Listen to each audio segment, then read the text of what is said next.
Hi, I'm Jerry the Snake Man, and welcome to episode 93 of Snake Clips. Today we're going to be showing you me feeding and cleaning three of my cobras. The large Suphan Cobra, the smaller Monocled Cobra, and my ever so popular, very nasty Egyptian Cobra. We're going to be force feeding the Egyptian Cobra. So stay tuned and watch, and if you guys like what you see on this, please click the like button, and if you want to see more of what we do, hit the subscribe button. And we thank you guys for watching, and if you can, put us on your Facebook page and share us with your friends. Keep it real, guys, and have a wonderful day.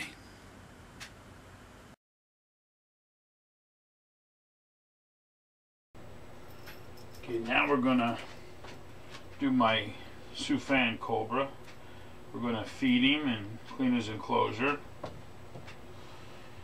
First thing we got to do is unlock him here.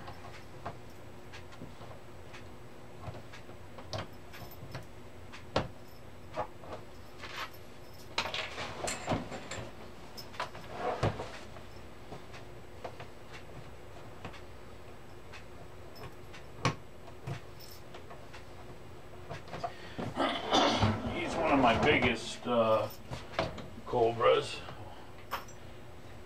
I'm not sure if him or the monocle is larger, but today we got to feed him. So we're going to take him out of this Rubbermaid, and you can see we got the handles, the screws through the handles so they don't pop open, padlocks through the sides so nobody can open it up, and keep him down in there. Now he's quite a big boy, so we definitely got to respect him. I respect any of the venomous, but again, I always open up the lids coming toward me. He's right down in here. He's actually shedded. He's got his hide over top of him. And with his hide, I get the two holes in the top again, so I can just take this and pick it up. And he's right there looking at us. So we just want to set this aside quick. There he is. Again, he's one of my big boys. The same technique though. Get a hold of him, pick him up. I'm going to move him over here into the temporary holding enclosure.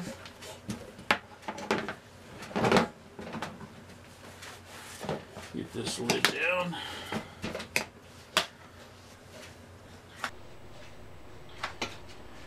We had an awesome shed here.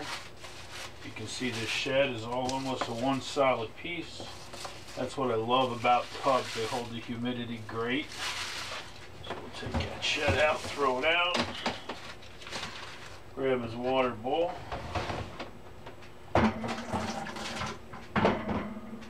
That in the bucket.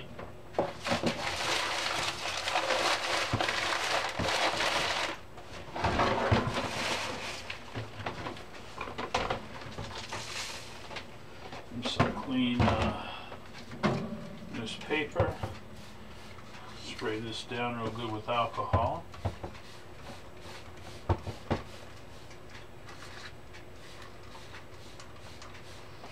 And his water bowl.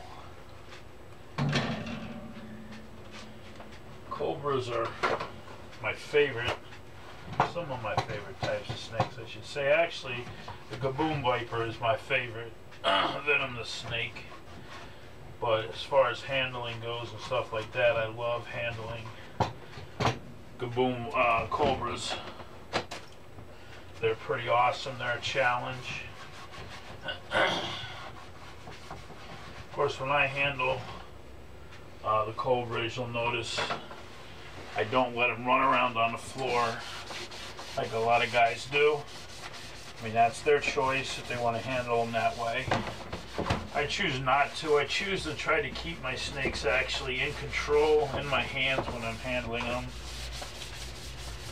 If you guys have watched or do watch, it's called Snake Man F's Up, almost gets bit. And in that video I had said, that the reason why I almost got bit was a mistake on my part. And that mistake was I was trying to show to the camera how I get the small rattlesnake there into his tube, restraining tube, to feed him.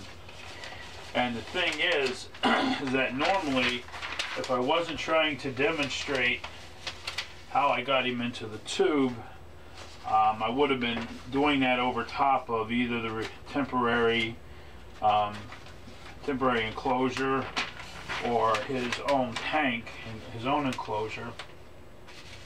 And that way, when the snake backed out of the tube and I dropped him, he would have actually just fell right into the enclosure, and he wouldn't have fell on the floor like he did. So, not that I was showing off, but I was trying to do something that I normally wouldn't have been doing. And again, that was not working over top of this. So when I dropped him, he fell on the floor, which really wasn't that critical because I was still wearing one of the hex armor gloves, and I had the stick right by me, so I was able to bend down, hook him fast with the stick, and grab him with the glove. But again, that should have never happened. I shouldn't have fell into that situation where I dropped him on the floor like that. So now we're going to take him and we're going to be putting him back in here, now that I got his enclosure cleaned out.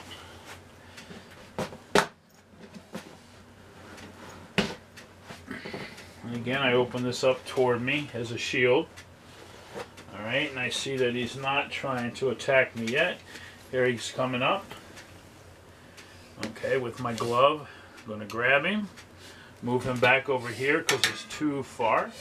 Get a hold of him like this. There we go. And simply move him over. And we'll put him back in here. As he tries to climb out again, we got his lid. We're going to stick on there real quick. Okay, now I'm only sticking this lid on for a second, taking off one glove, and I'm going to grab him some food over here.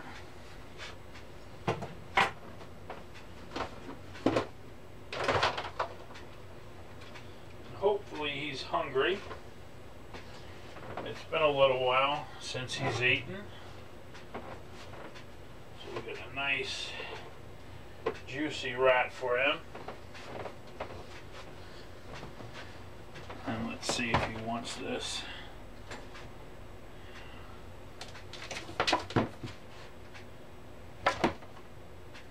want your rat? Huh? You want that rat? Oh, there he goes. Look at him. He's got a hold of that sucker. Alright. He wants his rat.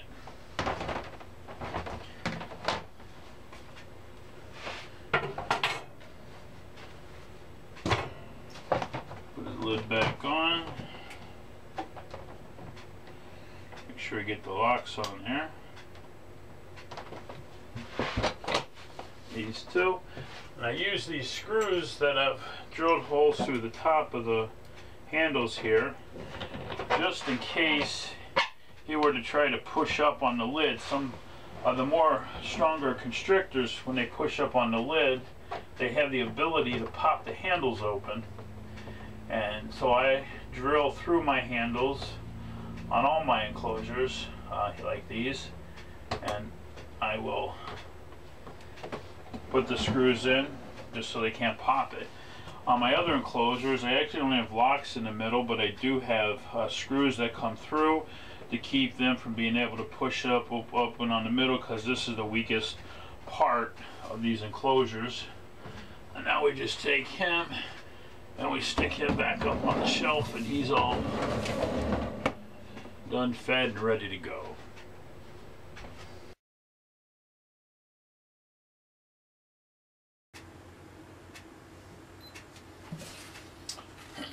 Okay, now we have our other Monocled Cobra. Now we need to clean out the enclosure. This guy here, he's Smaller one, but just as deadly. Get him by his tail, middle of the body, then we get up underneath their hood like this. Again, as you can see, you can move them relatively simple like that. Sometimes we go head first, sometimes we go tail first. It all depends on the snake. This guy we're going to do tail first. Stick him in there, lock him down.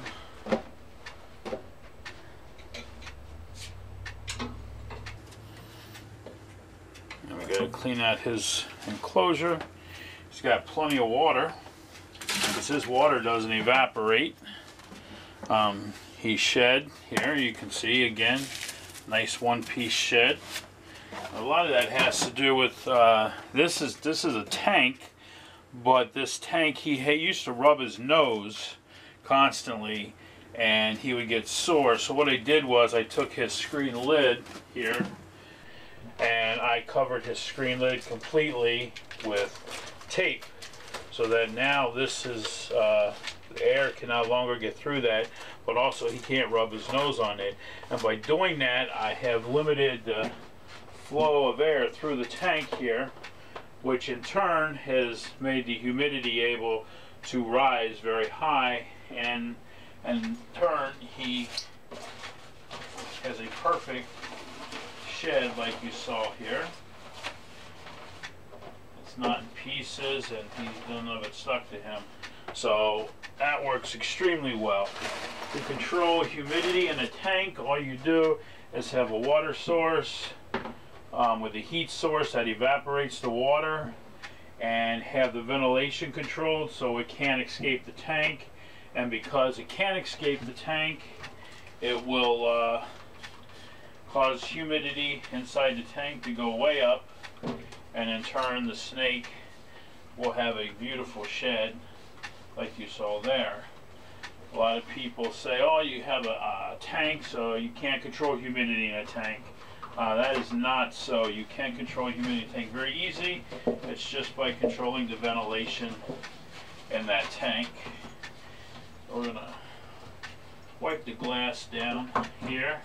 Again, I'm not the greatest person in the world when it comes to having perfectly streak-free, clean glass. These guys do dirty up their tanks. A lot of times they go to the bathroom, they smear and crawl through it, and then they smear it on the glass of the tank. So it happens. I mean, it's never going to be perfect inside that tank, the glass, at least not mine. Also, I'm always going to have some type of water spots, because after I wipe off and clean the tank, I put fresh newspaper down in there. And with the newspaper, once I put the newspaper down in there, I like to spray the newspaper, get it nice and moist. This helps hold the newspaper in place, but it also helps the snake with a little bit of humidity as well.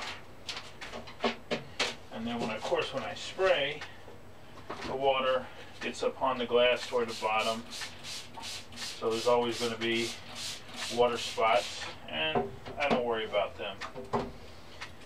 I want this snake to be happy. I'm not looking for pristine, perfect tanks with perfect spotless glass. I'm worried about more the snake's health and his happiness. This here is a hide that I made. These are great. You pick these up at the dollar store. They were little baskets, little handles. They have some holes through the side. Just cut a little door out. Makes an easy, excellent, cheap hide for $1. And I'm a cheap person, so I will do that. And like I said, with this water, his lid is got the tape covering it completely, so there's no ventilation through the lid, only through the small air holes that are in the back. And because of that, the humidity stays nice and high. Now we're going to take him out of here. Either one of two things are going to happen. Either I'm going to have to go in there after him with a stick, or he's going to climb up and out. You can see he gives you a few little hisses and stuff. And we're going to just reach in there. He's right here. We don't even need to stick on him. Let him crawl forward a little bit. grab the rest of him under this part, and we'll just put him right back in this tank. And again, that's why I love using the gloves. To me, it's a lot less stressful for the animal. You see, he wasn't fighting or throwing a fit, trying to attack me. We're going to grab his mouse out of here. There he is. Want your mouse, buddy? As soon as he sees it, he'll grab it. Come on, bud. There you go. See, I told you, it wouldn't take him long. As soon as he knows there's food in there, he's got it. I'm going to go shut the other camera off. I'll leave this one on. And if he starts eating it for us before I get back over there, then we'll watch him eat. If not, we're going to put him away and let him eat that up on the shelf.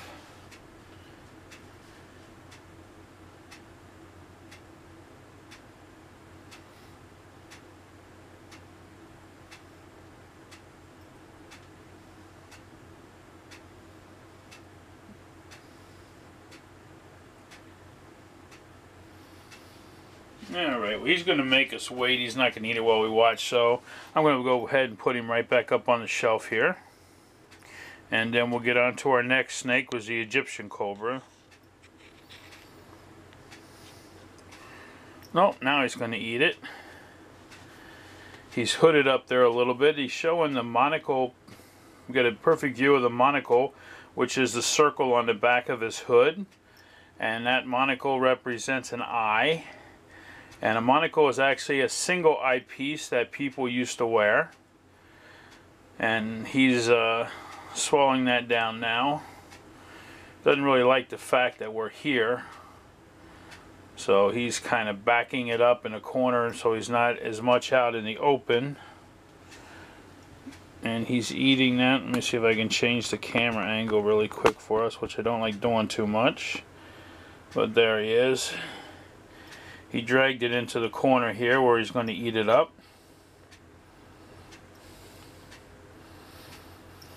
Yeah, when I shoot videos, it's only me normally that shooting the video. So my cameras are stationary. I actually have two cameras that I use. Try to get them at different angles. I don't have anybody who can move them around, so sometimes things go out of our shot area. I personally hate it when people have their cameras and they're moving around a lot, and I get motion sickness from that. So I try not to do that. I try to keep the cameras pretty much stationary and in an angle that you can see everything. But every once in a while, the snakes don't want to cooperate, and they will go into a place where the camera is actually not shooting. As you can see here, he's swallowing down that mouse I gave him. And this is a pretty cool snake. The only trouble I've ever had with him is that he rubbed his nose raw on the top screen there. And that is actually why I took packing tape and ran it over this top screen, covered it completely. And this way he can't rub his nose on there no more. But in turn, that also cut off the majority of the ventilation, which was good because it keeps the humidity in the tank at the same time. Now, normally I don't like tape and snakes together because the two combinations don't mix if the snake gets caught up in the tape. But packing tape isn't that sticky. You can pull it off of anything relatively easily. Duct tape I would never ever recommend to have put on any part of a snake's enclosure, because if that gets stuck to him, you're going to have one heck of a time getting that off of there. And here you can see he's just finishing up. He's got the tail hanging out of his mouth. He's checking us out, making sure we're not going to hurt him, because again, once he has his mouth full, he has no way of protecting himself. And he's finishing using his muscles now to push that mouse down into his stomach. Awesome, awesome. I love it when snakes eat. That's the coolest part of owning reptiles. Now he's going to get huffy and puffy with us. Okay, you can see here where his nose is healed, but where he rubbed the skin off of it. So again, I had to fix that right away. Look at him, he's checking it out. Probably would take another mouse, no problem, but I don't want to feed these guys and get them way too fat. So he'll be a little active today, and then in a little bit he'll just crawl into his hide, settle down, and he'll just go to sleep until he digests his food.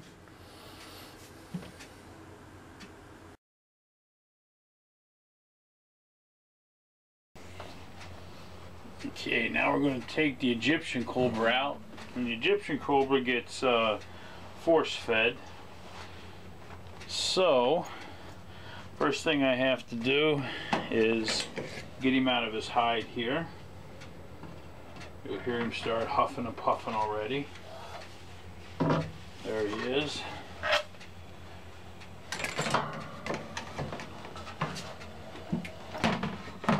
And he's underneath the newspaper, which is fine. I'm going to keep 2 gloves on for him. We're going to move him this. There he comes. And when he comes out, he comes out ready for a fight. So what I need to do is I need to get him, get behind the back of the head here, which is usually the best way. Okay. There he goes. We're going to move him up into our hand quickly. Get him right back here. And then we're going to slide the tube over his head. Taking off 1 glove at this point.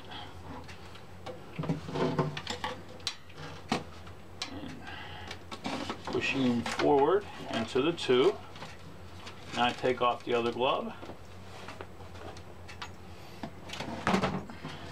And get him all the way up into the tube. Okay.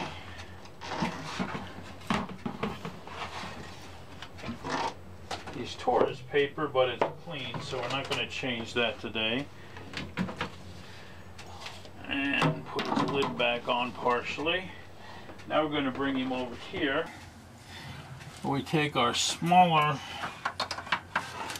our large hemostats, the small ones I dropped on the floor.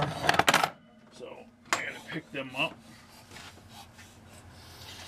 And I always have a pair of these handicap grabbers. They're great for picking stuff off the floor or for taking water bowls and stuff out. I'm going to grab, he's going to get 3 today. He opened his mouth up because he wanted to bite me, which is fine. So when he opens his mouth up to bite me, it makes it very easy to stick that mouse in there. Now usually I find you have to push from all angles, top, bottom, sides, pushing slowly. And then you'll eventually get it to the point where the mouse will start to move into his throat. And at that point it really doesn't matter what side you're on. Like right now I'm on the side pushing and it's moving down into his throat, so I'll just continue to push slowly. I'll grab the next mouse, get him to open his mouth up. Come on, buddy. Yeah. And we'll push up against his mouth there, and usually don't take long for him to open his mouth back up. There it goes. And we'll get that one started in there. Usually once you get the first one in, the next ones usually are relatively simple. They're not as hard as the very first one to get pushing in. Again, you want to push with a little bit of force, but not too much. Like here, that seems to be going down right now. So I'll just push that in. I got one more for him. It's easier to force feed him smaller amounts than it is to try to force feed him a large prey item. And then this is following right behind the one that I just put in. Now I'm going to use the longer hemostats just so I can push that way down into him. Again, just nice and slow. If it hits something, you don't want to force it. It should just like gently ease all the way in. Okay, and voila, he is done. He is fed. Bring him over here.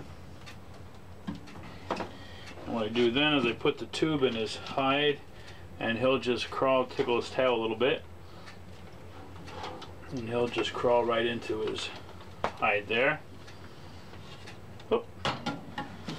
Close the lid and we're all done.